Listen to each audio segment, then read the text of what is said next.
এবারের আইএসএল এ প্রথম দিকটা খুব একটা সুখকর ছিল না কেরালা ব্লাস্টার্সের। হার দিয়ে শুরু করতে হয়েছিল টুর্নামেন্ট। প্রথম ম্যাচেই পরাজিত হতে হয়েছিল পাঞ্জাব এফসির কাছে। তবে সেখান থেকে ধীরে ধীরে ঘুরে দাঁড়াতে শুরু করলেও সেটা বজায় থাকেনি বেশি দিন, যার প্রভাব পড়েছিল লিগের পয়েন্ট টেবিলে। দলের এমন পারফরমেন্স নিয়ে ক্ষোভে পুষতে শুরু করেছিল সমর্থকরা। এমন পরিস্থিতিতে গত বছরের শেষের দিকে ছাঁটাই করা হয় মিকেল স্ট্যাহারের সহ তার সকল সাপোর্টিং স্টাফেদের। তারপর থেকে অন্তর্বর্তীকালীন কোচ হিসেবে দলের দায়িত্ব গ্রহণ করেছেন থেক্কাথারা পুরুষোত্তমন।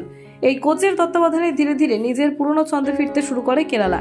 একটা সময় সুপার সিক্সের লড়াইতে কার্যত অনিশ্চিত থাকলেও সেখান থেকেই সকলকে চমকে দিয়ে অন্যতম দাবিদার হিসেবে উঠে আসেন দক্ষিণের এই ফুটবল ক্লাব। এক্ষেত্রে দক্ষিণের শক্তিশালী ফুটবল ক্লাব চেন্নাই এফসিকে পরাজিত করার পর থেকে সেই সম্ভাবনা আরো জোরালো হয়ে ওঠে। কিন্তু পরিস্থিতি বদলে যায় গত বাগান ম্যাচ থেকে। প্রথম লেগের মতো আইএসএল এর দ্বিতীয় লেগেও শক্তিশালী মোহনবাগান সুপার জায়ান্টের কাছে পরাজিত হতে হয় আদ্রিয়ান লুনাদের। স্বাভাবিকভাবেই সুপার সিক্সের লড়াইতে ফের ধাক্কা খায় কেরালা। তবে পরবর্তী ম্যাচে এফসি গোয়ার বিপক্ষে জয় সুনিশ্চিত করার পরিকল্পনা থাকলেও সেটা সম্ভব হয়নি। সেখানেও নাস্তানাবুদ হতে হয় কোয়ামি পেপরাদের। এই পরিস্থিতিতে দাঁড়িয়ে সুপার সিক্সের লড়াইতে টিকে থাকা কার্যত অসম্ভব হয়ে দাঁড়িয়েছে দক্ষিণের এই ক্লাবের পক্ষে। এমনকি পয়েন্ট টেবিলে অনেকটাই তলানিতে নেমে আসতে হয়েছে তাদের কাছে।